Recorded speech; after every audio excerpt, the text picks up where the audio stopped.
하나님 말씀은 사무엘하 21장 15절에서 22절까지의 말씀입니다. 사무엘하 21장 15절에서 22절입니다.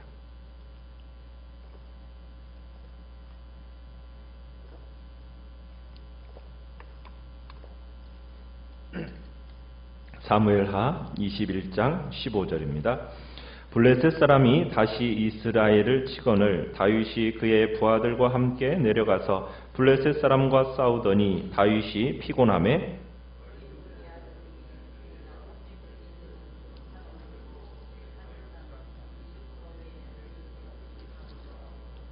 스루야의 아들 아비새가 다윗을 도와 그 블레셋 사람을 쳐 죽이니 그때 다윗의 추종자들이 그에게 맹세하여 이르되 왕은 다시 우리와 함께 전장에 나가지 마옵소서 이스라엘의 등불이 꺼지지 말게 하옵소서 하니라.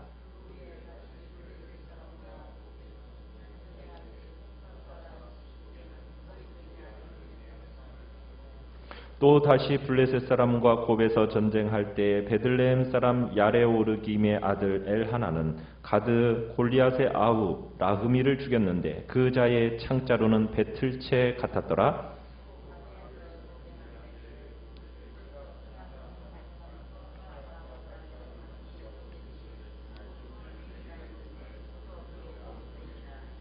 그가 이스라엘 사람을 능욕함으로 다윗의 형 삼마의 아들 요나단이 그를 죽이니라. 이 네 사람 가드의 거인족의 소생이 다윗의 손과 그의 부하들의 손에 다 넘어졌더라. 아멘. 오늘 말씀의 제목은 다윗을 지키는 신하들이라는 제목으로 말씀을 나눕니다. 사무엘하 21장부터 24장까지는 부록입니다. 이 이야기는 지금 시간의 순서에 따라 기록된 게 아니에요. 어떤 특별한 메시지를 주시기 위해서 다윗의 왕국 이야기를 다 한 후에 뒤에다가 붙여놓은 겁니다. 그래서 이 부록이라는 것은 어떤 시간 내 배열이나 어떤 이야기가 앞뒤가 안 맞을 수도 있어요.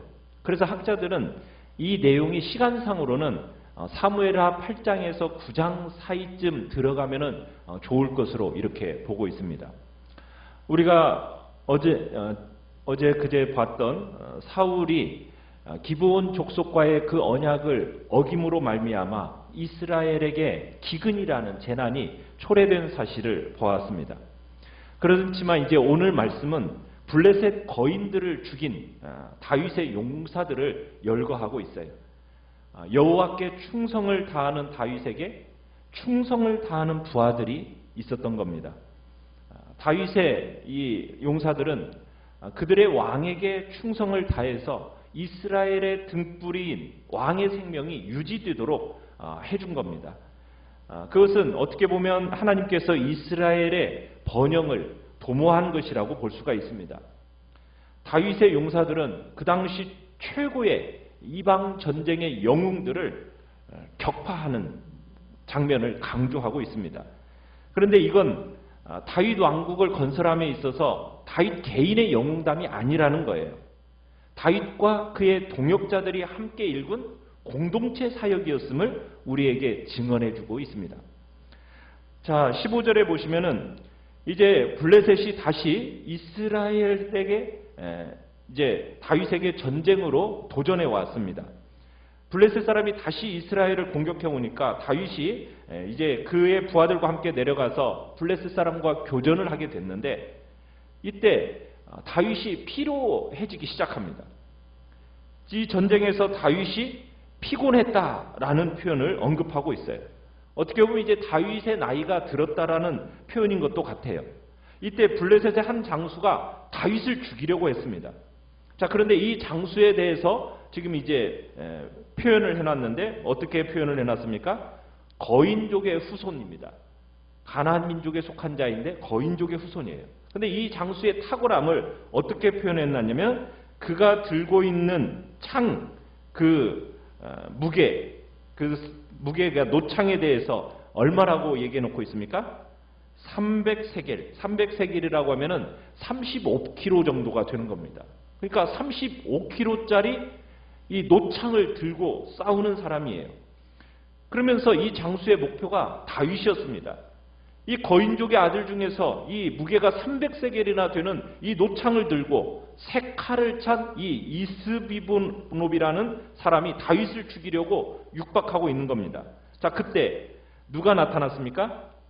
17절에 보니까 다윗의 누이 스루야의 아들 아비새가 나타나서 다윗을 도와줍니다. 그리고 그 블레셋 사람을 쳐서 죽였어요. 이 사건으로 다윗의 추종자들이 다윗에게 뭘 요청하게 되었습니까?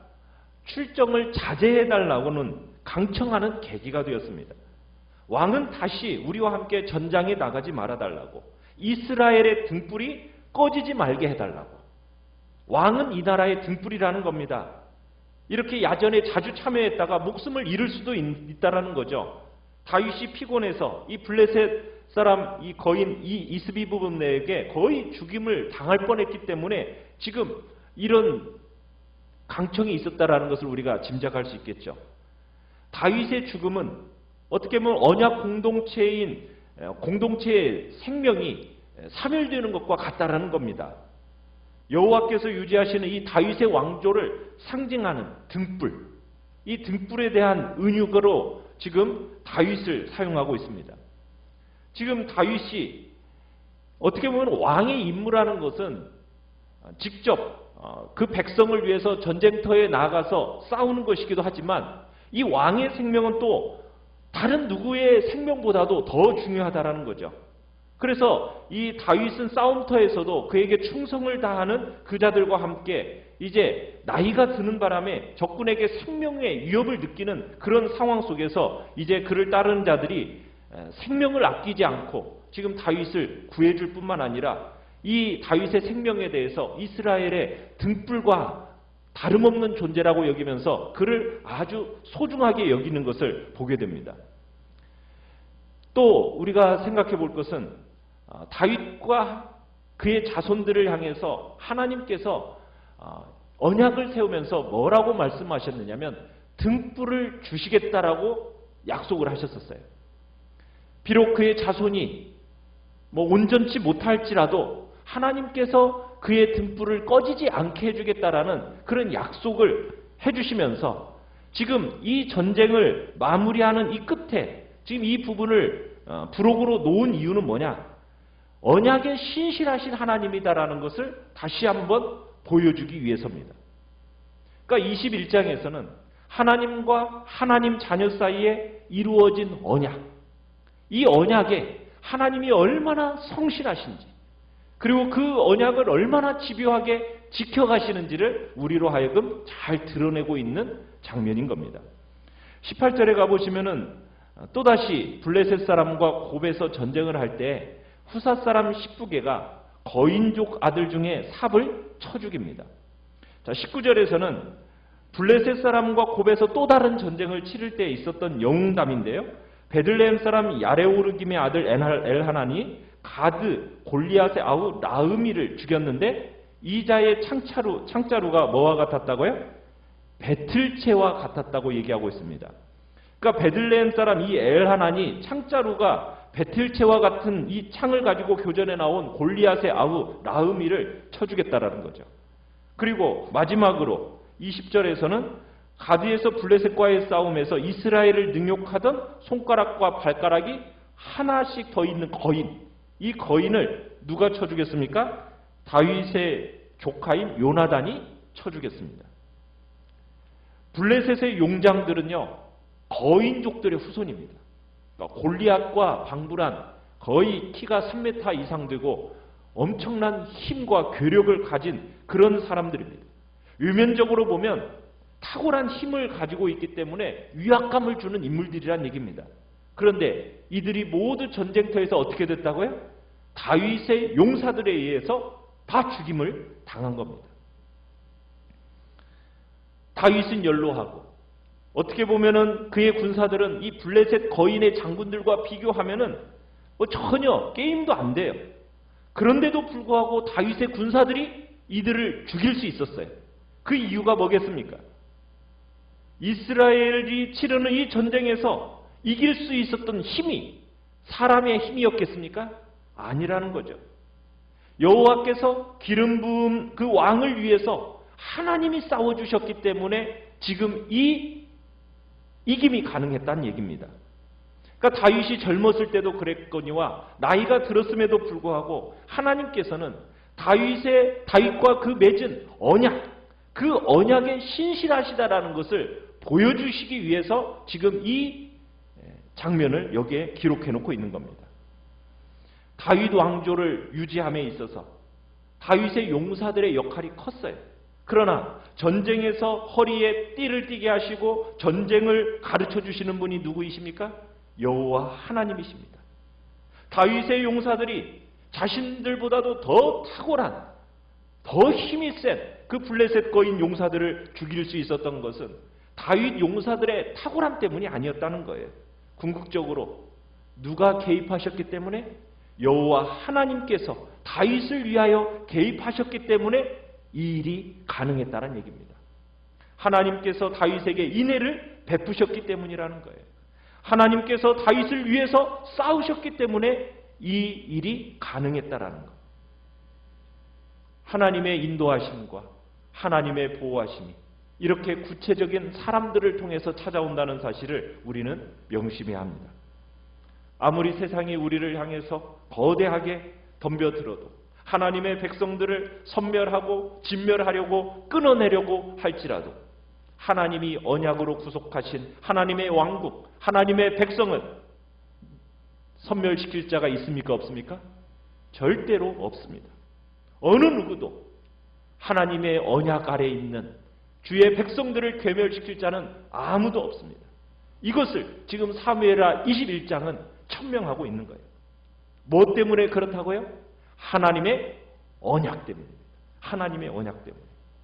하나님은 자신이 언약한 그 약속에 대해서 신실하신 분이십니다. 그 하나님은 성실하시다라는 것을 우리는 믿기를 원하시는 거예요.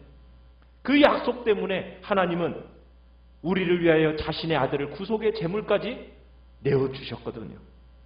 그래서 이 사무엘하 8장에 붙어야 할 이 내용을 어떻게 보면 다윗 왕국이 마무리되어 갈 즈음 모든 반란들을 제압하고 압살롬의 반란도 제압하고 세바의 반란도 제압한 후에 지금 이것을 연결시켜 놓고 있는 겁니다. 왜요? 다윗의 왕국이 무너질 것 같았어요. 그렇지 않습니까? 압살롬에 의해서, 세바에 의해서. 그런데 이 무너질 것 같고 없어질 것 같은 이 다윗 왕국이 하나님을 붙들기로 한 그 약속한 왕국이기 때문에 그 누구도 이 왕국을 무너뜨릴 수 없다라고, 그러면서 이 거인족들을 이기고 승리했던 그 당시의 이야기를 덧붙이면서 선언하고 있는 겁니다. 사울은 언약을 어김으로 말미암아 이스라엘의 재난을 초래했습니다. 그러나 다윗은 여호와 하나님 앞에 충성을 다한 왕이었습니다. 언약을 어김으로 신실하지 않았던 사울에게는요, 그의 생명을 보호하는 충성된 부하가 없었어요. 그러나 여호와께 충성하고 그 언약을 붙든 다윗에게는 충성을 다하는 부하들이 있었습니다. 교회의 지도자들은 누구에게 충성하는 것을 보여줘야 됩니까? 주님께 충성하는 모범을 보여줘야 됩니다. 이제 22절을 가보시면은 이렇게 끝을 맺고 있어요. 이 네 사람 가드의 거인족의 소생이 다윗의 손과 그의 부하들의 손에 다 넘어졌더라 하고 21장을 딱 끝냈습니다. 자, 여기에 나왔던 다윗의 용사들의 명단을 살펴보면 이들은 다 아둘람 굴에서 함께 했던 그 당시에 빚진 자요, 마음이 상한 자요, 원통한 자들이었습니다. 다윗의 왕국이 마무리되는 이 시점에서 어떻게 보면 사회적인 나후자들과 같은 이들에 의해서 어떻게 보면 다윗 왕국, 하나님의 왕국이 이루어졌다라는 거예요. 이것을 다시 한번 이 부록은 강조하고 있어요. 아둘람 굴에서 함께 정말 다윗과 함께 했던 그 나후자들이 누구였습니까? 그가 바로 우리입니다. 정말 우리는 바로 이 다윗의 부하들과 같은 마음 상하고 원통하고 정말 하나님 앞에서 사회적으로 나고자와 같은 인생들이 바로 우리였다는 겁니다. 그런 사람들을 사용하셔서 하나님은 자신의 왕국을 이루어 가고 계십니다. 교회라는 공동체는 바로 그런 공동체입니다. 정말 연약하고 마음 상하고 원통한 자들을 불러다가 세워놓은 공동체입니다. 그 공동체에서 헌신하고 뭔가를 사역한다고 해서 사람을 순위 매기지 않습니다. 그 공동체 안에는 어떤 결과물을 가지고 그 모임에서 사람을 평가하는 곳은 교회가 아니란 얘기입니다. 그건 세속의 가치지요. 그러나 하나님은 우리에게 잘했다 칭찬하십니다. 하나님이 시작하신 싸움이고 하나님께서 완성하신 싸움인데도 불구하고 하나님은 우리를 향해서 잘했다, 충성된 종이라고 또 칭찬도 하십니다. 하나님께서는 언제나 우리와 함께 그 일을 하기를 원하십니다. 전부 성경은요, 독불장군의 역사가 아닙니다. 함께 이루어가는 동역의 역사입니다. 다윗 혼자서 한 게 아닙니다. 함께 이루어가는 그의 부하들이 있었고 함께 충성되이 섬겨나갔던 공동체의 역사라는 것을, 동역의 역사라는 것을 기억해야 됩니다. 교회 안에 가장 잘 녹아 있어야 할 속성은 바로 동역의 원리인 겁니다. 교회는 홀로 세워가는 공동체가 아니란 얘기입니다. 다윗 왕국이 마무리되어질 즈음에 드러내고 싶은 또 중요한 하나님의 중요한 메시지입니다. 다윗처럼 지치고 초라한 모습으로, 연약하고 부족한 모습으로 우리는 이 영적 전쟁터에 매일매일 던져집니다. 피곤한 모습 속에 우리가 어떻게 보면은 죽음의 자리에까지 떨어질 수도 있습니다.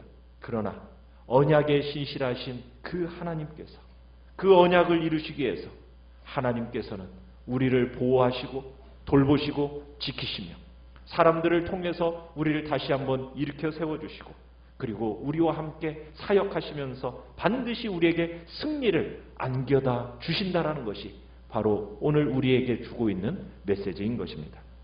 오늘 신실하신 그 하나님, 우리와 함께 언약을 맺으시고 그 언약에 신실하신 그 하나님을 오늘도 믿고 신뢰하면서 그 하나님을 의지함으로 오늘도 승리하는 복된 하루가 되시기를 간절히 바랍니다.